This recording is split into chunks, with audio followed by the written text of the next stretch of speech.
Hi, good morning, and welcome to another video about mental models, photo reading, accelerated learning, the Trivium Quadrivium, Charlie Munger, Warren Buffett, Magick, speed reading, all of that good stuff. This is basically a video showing you how to get better in all areas of life, no matter what you're intending to use it for, whether it's business or personal. If you're an activist, this can help you be a much more efficient, powerful, better activist. Okay?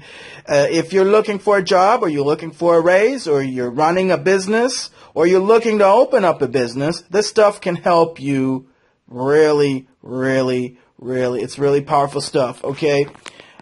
It can help you in relationships. If you want to have enhanced relationships, you want to feel closer to your loved ones and friends, this can help you if you want to increase your communication.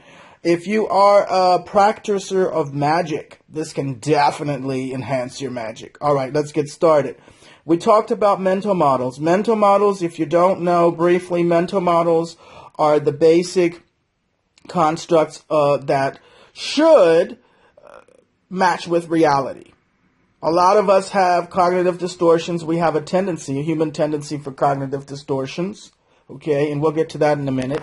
But basically, you can boil down all of the mental models that Charlie Munger talks about, that Warren Buffett talks about, into 5 major components that you can count on one hand. Okay, and you have ether, air, fire, water, earth. Now, these are symbolic and metaphorical. In the ancient times, people believed that these physical properties or elements comprised all of the physical world. Okay, now we have the periodic elements in science, and there's more than 5, but the abstract concepts still remain 5. The abstract symbolic concepts remain 5, and you can find these in all major cultures around the world, tracing back as far back as time itself, as humanity itself. And whether you go to the East in China or Tibet, or you're in the West, in Europe or America, all of the ancient cultures had this 5-fold mental model construct. We call it mental models today. They have different names for it, okay? And so basically, as you can see, these are abstract shapes. There's nothing but shapes. These are geometric shapes, and they are perfect. As you can see, they are equal on all sides, except for this one, of course. But these are perfect symmetrical shapes. And these are the abstract concepts, the 5 major concepts, okay?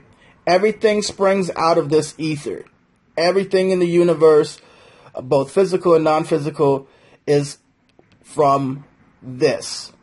And from this, then comes air, then comes fire, then water and earth. And the energy becomes progressively more dense until you hit the physical realm. This symbolizes the physical realm. And this is also the process of learning, processing information, and then doing something or taking an action or manifesting it in the physical realm. All right, from there, you have 10. So we go from 5 basic universal concepts or mental models to now 10, 1 through 10. And you can count these on both hands. This is called The Beginner's Guide to Constructing the Universe, The Mathematical Archetypes of Nature, Art, and Science, A Voyage from 1 to 10 by Michael S. Schneider. I highly recommend you start with this one. After you start with this one here, Magical Topless Complete System for Self-Development by Dr. John Mumford. This might be a little hard to get, but it's still something that you can get.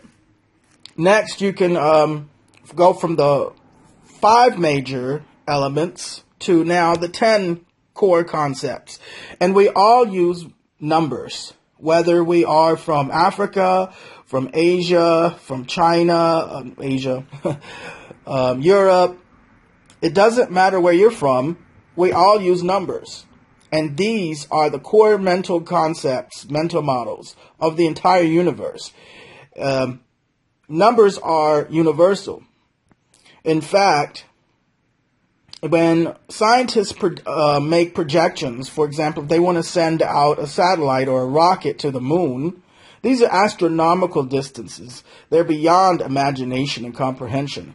But math enables us to calculate precisely the positions and locations and distances these objects need to go and travel, these astronomical distances, to land safely on, for example, the moon.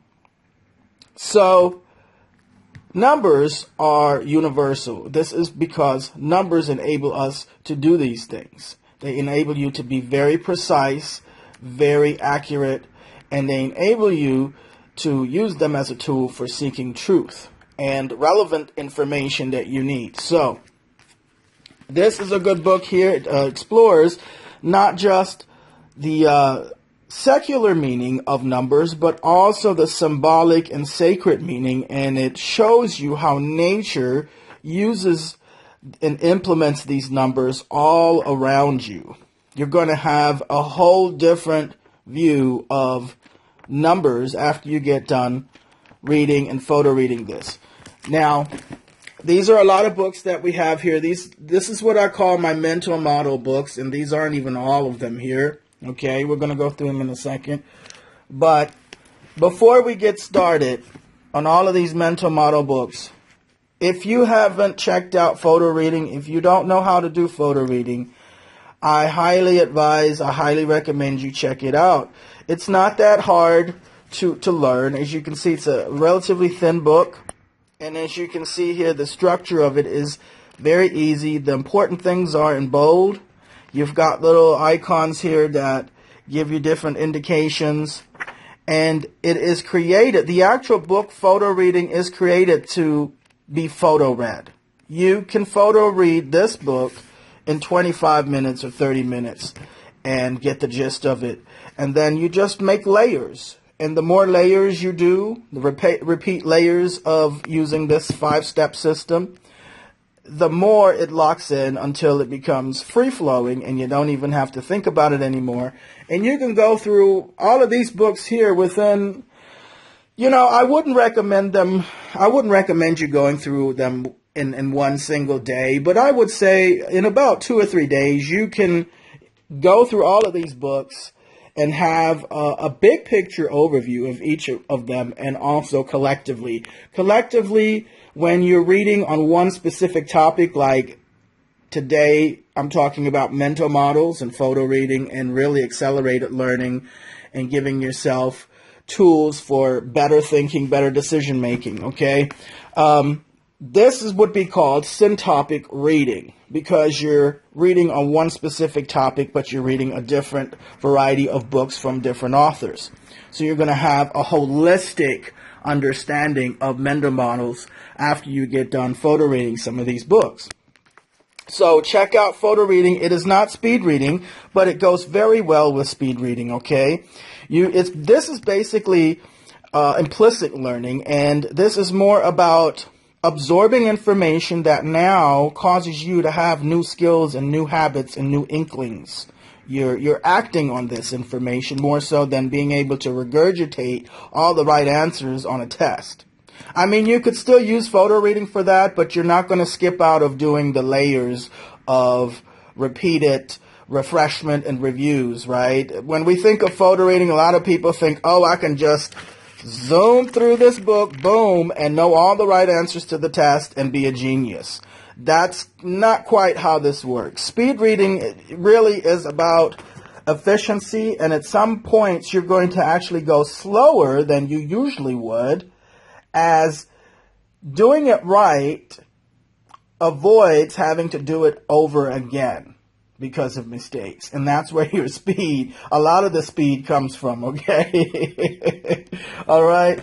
Natural brilliance goes well with photo reading. It's basically an extension. It goes into a deeper layer of direct learning and being able to absorb skills directly from books. Yes. It's a new way of learning. You have to let go of how you see learning and how you might have been taught learning. A lot of people, it's very difficult for them to really get this, not because it's difficult, but because they're in their own way. Okay, so we put these aside. So speed reading, photo reading, okay? Another one here is how to read a book. Don't let the title fool you, because this is something that we all should have been taught in school. How to read a book.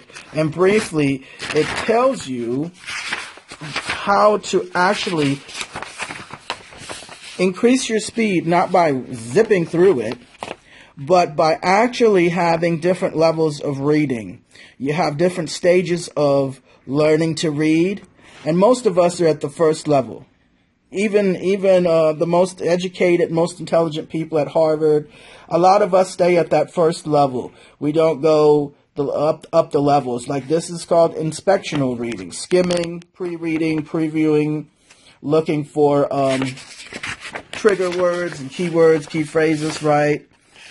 And then you've got the third level, analytical reading, pigeonholing a book, x-raying a book, coming to terms with the author, determining the author's message, criticizing a book fairly. These are all things that we might not have been taught in school. You know, we've just been given info, and then we've been taught to just accept it without question. And this is not really how you want to read and take in information. You have different approaches to different kinds of reading. So you're not going to approach a textbook the same way you would approach a literature book, right? You're not going to read it the same way, but a lot of us are reading these books all the same way. How to read a history book, how to read science and mathematics. You see, we weren't taught to read these things differently. We all just had one major way to read, and we just read these books. How to read social science. So, get this book too. If you're really serious about the mental models, I would advise you to get all of these books. And this isn't even all of them, but these are the main meat, the main gist, in my opinion. So you've got How to Read a Book, Speed Reading for Dummies, Photo Reading. Start with photo reading first, because once you know how to photo read, you can photo read these books right here, the speed reading books, and learning how to read. You can photo read these books and already have it in your bones, already have it absorbed, and you'll be naturally, unconsciously acting and developing these skills the more you go through them. Now, don't just photo read, but also mind map. Use the 5-step system where you review and you make some layers. Each layer is going to give you a deeper level of not just comprehension and knowledge, but also acting on it. You see, you want to have this photo reading become second nature to you. And it won't take long, really. All right. All right, once you do your photo reading, you've got this one here, Accelerated Learning, the 6-step plan to unlock your master mind. The first 20 hours, how to learn anything fast. That's a really good one, too. And the main thing here is to break things down. You know, a lot of skills like drawing, for example, are actually a component skill or a conglomerate of skills. So you break those skills down. Learning how to learn, Dr. Memory. This is another good one here. Basically, this helps me to understand how memory works. And memory works by pegging and linking ideas and images together. And the whole gist of this book is to make it as ludicrous and as unrational, illogical as possible. That's how you remember things that are unusual and out of the ordinary. If you create these ordinary memory tricks and tips, then they're not likely to be remembered. But these strange and illogical images and happenings in your mind tagged to information are easier for you to remember. That's how the brain works. And as you can see here, you've got some images where things are tied together, and they don't really make a lot of sense until you start getting into the book a little bit. But once again, with photo reading, this is not going to be a problem. All right. All right, so we talked about the 5 basic mental models, the 5 basic elements that you can count on one hand, and they then spread out into 10. And these basic mathematical archetypes start from numbers 1 through 10, with 1 being unity and 10 being beyond unity, or a transition into a whole new reality. But each of these numbers have personalities and characteristics, and they're very interesting, and they're found all around us, including in nature and in our constructions like architecture and in our product development, in our businesses, in our economy, in our psychology. So you can see the practicality of just this book alone. Now, having said that, from numbers 1 through 10, we now have a correspondence with something called the Kabbalistic Tree of Life.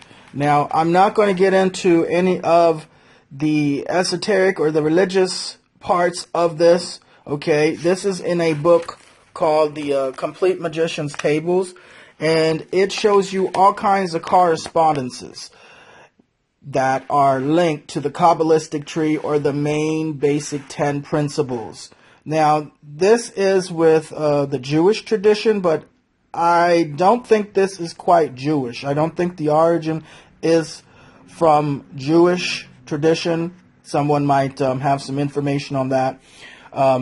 It has deeper roots beyond the Judaism, but the Jews kept this tradition and worked it into a lot of their teachings. But basically, like I said, we all use numbers 1 through 10. And these are some of the ideas that are associated with the numbers. They are called Sephiroth.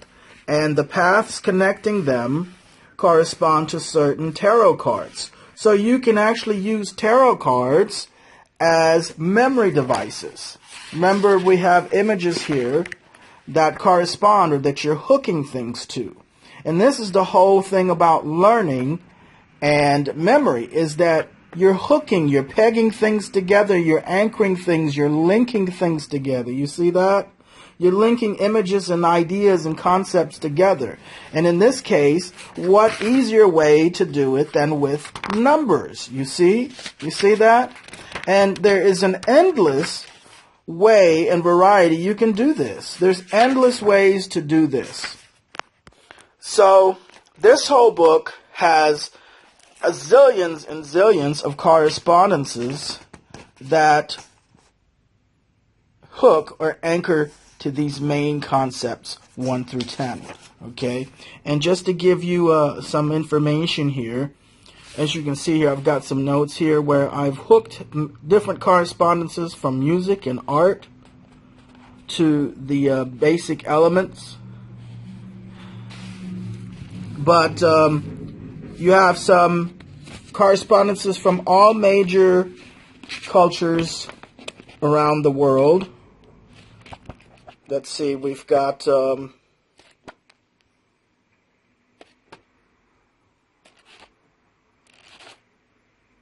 rainbow color scales, pagan pantheons.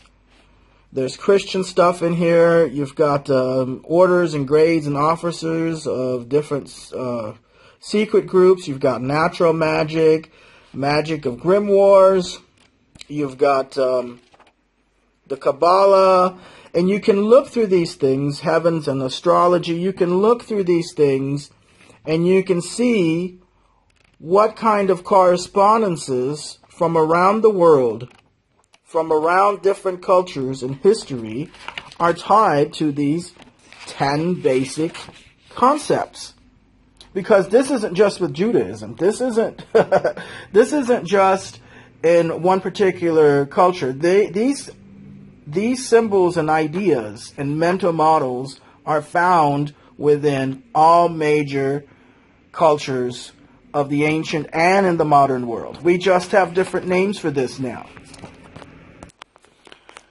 Okay, now sometimes this Kabbalistic tree is shaped differently. It is actually circles within circles.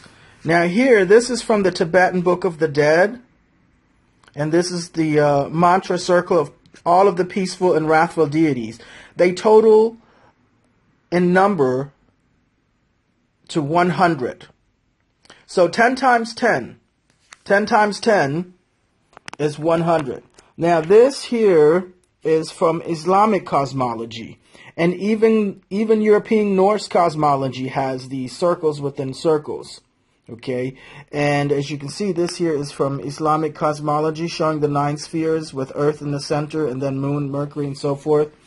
Now, that reminds me of Apollo and the 9 muses. So we have these stories. We have a quote-unquote Kabbalistic tree in every major culture. It's not called the Kabbalistic tree, and it's not always in the shape that you saw it at the beginning. Sometimes it is concentric circles within circles.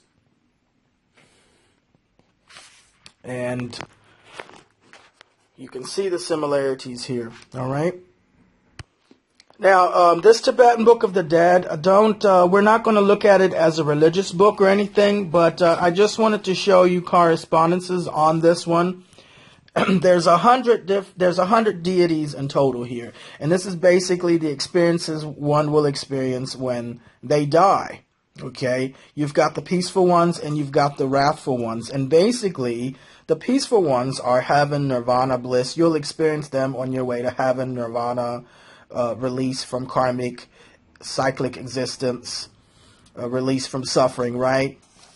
Now, the wrathful deities are the same as the peaceful ones, except they are in their dynamic states.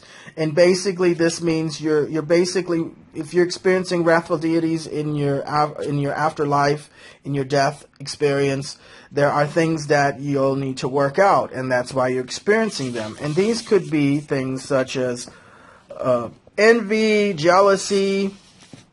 You start off here with the peaceful ones, and if your mind is not prone to taking that in the way that it needs to be, then you'll progressively go down a certain path, you'll go down a certain path that is not pleasant. Now, the wrathful deities, there are basically 5 basic things here, 5 basic cognitive distortions. Here we go with the 5, right? You've got envy, attachment, and under that could go codependence, what we call codependence today, or addiction, right? Delusion, that could include a number of cognitive distortions that we have different names for, like jumping to conclusions, all or nothing thinking. Miserliness, under that probably could go, we have envy here, but miserliness. And aversion or hatred, under that could go hatred, extreme dislike, hostility, and things like that. So once again, you've got these 5 basic issues that could cause you to go to hell, quote unquote, or experience what would be called here the wrathful deities. And basically, for example, this major one here, Mahatora Heruka, I hope I'm saying that right, the natural transformation of fundamental ignorance into pure awareness. The next deity here, the natural transformation of delusion into the pristine cognition of reality's expanse. And now this language is a little different, but basically this is about working out cognitive distortions in a very esoteric way, there's a very beautiful way that this is written. It's not just philosophical, it is also literature. I mean, this is a work of art and literature alone. The different things that you read in here, for example, natural liberation of negativity and obscuration through enactment of the 100-fold homage to the sacred enlightened families. You see a lot of metaphor and symbolism in this. I mean, it is just jam-packed with metaphor and symbolism that if you really know how to look at this after you've studied the mental models some, you're going to see so many correspondences in here. Especially the 28 Ishvaris. They correspond with the 28 mistakes in judgment or thinking in this book here, Seeking Wisdom. So there's that. So having said that, at number 10, we're still at number 10 here. We multiplied 10 times 10 to talk about the 100 deities here. But they're basically mental models. They just don't call it mental models in here. But here we have the Feeling Good Handbook. This is about cognitive behavior therapy. And both of these are by the same author. They are not the same book. They are worth getting both because there are different things in there. It's used differently, although very similar. But basically, you have 10 most common cognitive distortions. You have 10 most common cognitive distortions that we all tend to have. People who are depressed, people who have chronic anxiety might be suffering from these things more so than the average person. But we all can learn from this. This isn't just for depressed people or people who have depression, okay? This also works well, I've read, for health, for weight, people with weight management issues. But basically, you have all or nothing thinking, black or white. You see things in black or white categories. If your performance falls short of perfect, you see yourself as a total failure. And this is something very common to people in cults like the Jehovah's Witnesses and Scientology. So even after you've left the Jehovah's Witnesses, nobody's really showing you about these cognitive distortions that are going on in your head all the time. And they are deep inside of you because, you know, if you're a born-in or somebody who's been in the Jehovah's Witness or Scientology or any kind of high control group or family even, these things are really deep inside your subconscious. They're not just on the surface layer where you can just toss them out into the trash. Okay?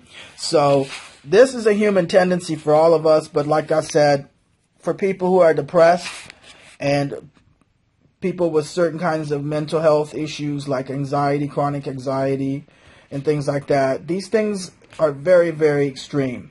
Overgeneralization, mental filter, disqualifying the positive, jumping to conclusion. Under that is mind reading, fortune-telling error, magnification, catastrophizing or minimization, emotional reasoning, should statements. We all have that problem, don't we? Labeling and mislabeling and personalization. All right, so the premise of all of this is that circumstances don't necessarily affect how you feel, but it's your thoughts and how you think about the circumstances that cause your depression, anxiety, and all of these problems, okay? So, once again, you've got the mental models. We've got the principle of 1 through 10. We started with 5, right? And then we went to 10. 5 times 2 is 10. And then 10 times 10, we had the 100 basic mental models that we saw here, which are written in ancient allegorical stories, all right? And from there, we took that principle of 10, and now we can see it in practical things like cognitive behavior therapy, psychology. All right, so from there, now we're going to get into more particulars or more specifics. So remember, we started off with 5 basic mental models that you can count on your hand, and they are the most abstract. These are the most abstract that you can get, right? And from there, and by the way, look at this. This is one. There's one line. It doesn't end. It has no beginning and no end, right? 1, and then you've got 2 points here. 2. You've got 3 points here, triangle, and you've got 4 points here. Isn't that interesting? And it goes sequentially. It gets denser as it goes further. Air is less dense than fire. Air is less dense than, oh, wait a minute. Does it go sequentially? Air, fire, and then water. Well, that's strange. It skips the 2 and goes to 3. But in any case, a lot of these shapes have numerical correspondences, which we can talk about a little later. So we went from the 5 basic abstract principles to 10 abstract principles, which now incorporate number, to now we're going to go into the particulars and the more detailed things that we can apply specifically. Now, we did have CBT, which can be applied to anyone. There is a whole subject area called behavioral finance that uses cognitive behavior therapy, just like this, to help people become financially independent. And it also shows you how your emotions and your mental state actually affect your financial state in your spending and how you manage money. It's a very interesting subject all of its own. But let's go further. Now, from there, you have lots and lots of different mental models. This one here is called Personal MBA, Master the Art of Business. There's 248 mental models in this one here. And they are specific to not just business. You can use this in personal settings as well. All right, so you have under these headings, you've got value creation and delivery. You've got the marketing and sales. You've got the finance of the business. You've got the human mind, because the business is a larger portion of business is psychology. Then it's broken down to working with yourself, working with other people. Then you have systems. A business is basically a system within systems within systems, okay? And you need to understand systems, the principle of systems. Then how to analyze systems and how to improve systems, because you're going to be constantly using systems if you are in business and if you're doing it efficiently. Even at work, you're using systems. You're still working at a business. So once again, this is something that you'll use. This is not just something that you'll speed read once and then that's it. You're going to be using this and referring to this, hopefully, throughout the lifetime of your career and even your own lifetime, because these principles don't just work in business. They work in all kinds of personal situations as well. Next, you have Seeking Wisdom, From Darwin to Munger. And again, these mental models are written from a perspective of business and manager and investment. But basically, this can be used. I find myself using this in many, many personal situations and in activism projects, and also in business projects. So you have the 28 mistakes in thinking. Again, these correspond. Let's turn to them. Okay, here we go.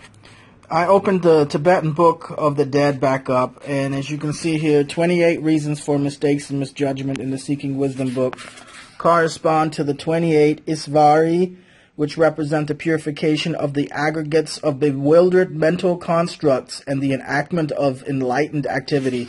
So you have the different rituals and allegorical stories that help turn the bewildered mental constructs around into enlightenment. Okay, now that's the language it uses.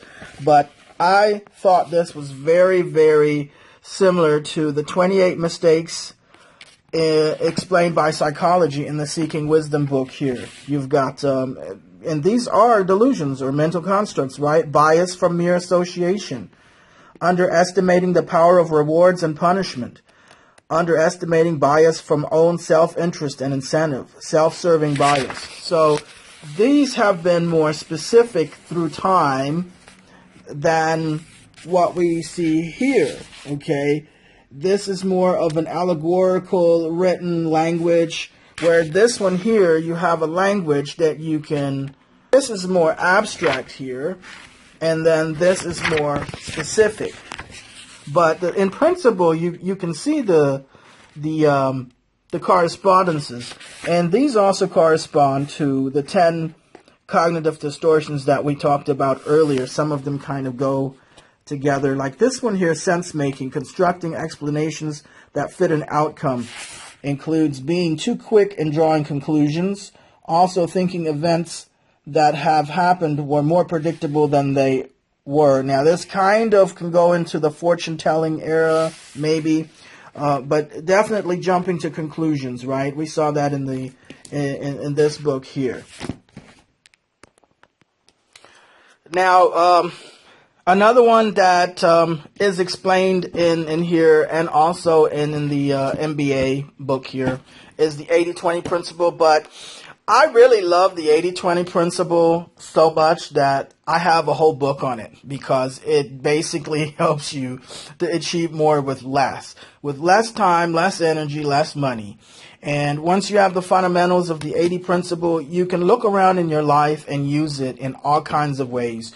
You can use it in two basic ways: in a fuzzy way, where you're using it intuitively, subjectively, but you can also use it in an analytical, concrete way, where you're using real numbers, real metrics, and there's nothing fuzzy about it. And you can use both ways in combination, because sometimes, you know, the 80-20 principle is not going to be cut and dry, especially when you're dealing with personal relationships and you're using the 80-20 principle. Okay?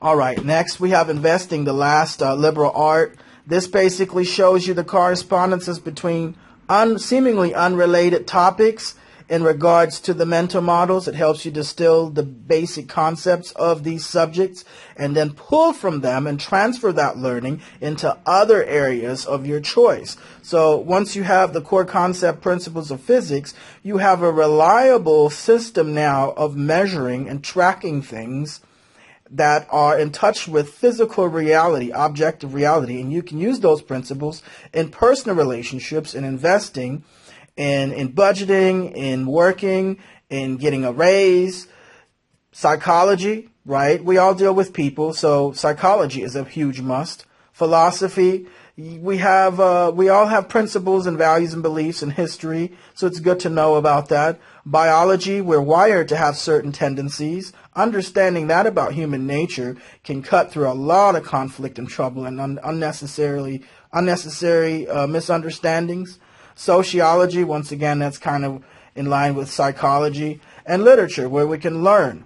We learn from fables, we learn from the literature books in different historical periods, how people thought, how cultures thought, and how that applies to us today.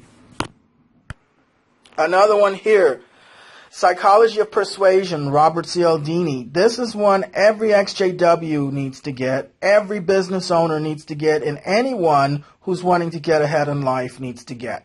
This book is going to show you how to avoid being duped by cults and manipulators, but it's also going to show you how to influence other people ethically, to where you're not abusing this and hurting others and yourself. Okay, so this talks about Jim Jones a bit, and I think we have that TV show in Waco, Texas, talking about Waco and David Koresh that's been on lately. But in this book here, okay, you'll have some things about cults here. Okay, and this section talks about sports fanaticism and how people have interchanged their identity with sports teams, and that's why you have a lot of the issues going on when their teams lose. Here you go, tidy rows of business-like death. Aerial photo gives evidence of the orderliness with which Jonestown went to their deaths. Okay, so this is helping you. All of this stuff helps prevent you from getting caught up in a cult or in a manipulator's crosshairs where you can't get out. Okay, so, and also it helps you make money. Okay, whether you're getting a raise or whether you're building a business or developing, you already have a business and you're moving along further. It's a very helpful stuff. All right, we wouldn't be talking about mental models if we weren't talking about the Trivium and the Quadrivium. So these are some excellent books to get into. I've got a lot of videos where I've made of the Trivium lately. A lot of people are searching for the Trivium and information on it. So here you go. Get the Trivium. Get both Trivium books. They have different things in them. But this basically helps you to think clear, make better decisions. This is both a body of knowledge as well as a system, as well as a set of tools. So it is more than just a book. This takes some time. You'll photo read this many times over. You'll make layers. If you're like me and you haven't had a background in this, it's going to take some time to learn and really get it. But basically everything is interconnected from the mental to the physical and back to the mental. That's basically the gist of these books. But really, you do need to get these books. Now, last, we have Mortimer Adler. I hope I'm saying his name right. The Great Ideas. I have the Syntopicon version here because in the Syntopicon version, you don't just have the topic. You don't just have the topic, but you also have an outline. You have an outline of the main gist of the main ideas and also the references. And look at these references. Homer, Sophocles, Euripides, Aristophanes, Virgil, Lucretius, Aristotle. Great, great stuff. And this is basically on the great ideas, the main basic ideas that we all have in our culture, like animal, angel, beauty, cause, citizen, constitution, duty, world, wisdom. And you're not going to get just one viewpoint. You're going to get the greatest minds of all of history of the past 2,600 years, what they have thought, what they have written, like Homer, Dostoevsky, all of these great, great, great minds, and you're going to have a conversation with them. And that's what these books are all about. So these are all the mental model books that we've covered. Some of them I haven't covered, like Mind Control. But go ahead and get these books. Learn how to photo read. It's a lot of fun. And we'll be seeing you another time. Where's that photo reading book at? Here we go. Look at that. Bam. This is a great, great system here. This is a really great system. So yeah, and if you want to check out Logic for Dummies, we've got a few lessons from Sherlock Holmes. This is another Peter Bevelin book on Charlie Munger. Also this one here, Mind Control by Ha Ha Lung, and Mind Penetration. These are some pretty good books to help you avoid cults and set boundaries with yourself, to know yourself a lot better. One of the things about mind control. So thanks for tuning in today. Learn how to photo read. If you haven't, check it out. It's really, really great system. You're going to be able to absorb a lot of information in a very short period of time, and you're going to speed through and sift through the things you don't need to get to the things you do need. And you're going to do it by using the 80-20 principle, secret to achieving more with less, right? And you're going to get all of these great mental models. After you're done photo reading and speed reading, look at that. You're going to have all of these great books. Oh, and by the way, I forgot to show you about the Prosperity Bible. This is the Prosperity Bible here, and it has a ton of books like Think and Grow Rich from Napoleon Hill. You have the famous The Science of Getting Rich by Wallace Wattles, The Master Key System by Charles F. Honnell, The Art of Money Getting by P.T. Barnum, and other authors in here. And it's basically like a Bible. It has a collection of positive affirmation books, prosperity, abundance books, things that we all need to hear on a regular basis to get you going and to get you motivated, okay? Now, for those of you who want to get into, who want to do a little bit more research into the Kabbalistic tree of life as far as magic is concerned, I recommend these books here, Modern Magic by Donald Michael Craig, A Garden of Pomegranates by Isra Ragardi. The thing I like about this book here is that it has not just the tree, the Kabbalistic tree in here, but it also talks about gematria, which interchanges the the alphabet for numbers, the Hebrew alphabet for numbers. And once again, here we are with numbers again, right? But this also has correspondences and even allegorical stories to go along with each path between the Sephiroth, which is really interesting stuff. Modern Magic, really good primer in magic and anything to do with practicing magic. This is a really good primer. And then we also have this book here, The Golden Dawn, the New Golden Dawn book. All right.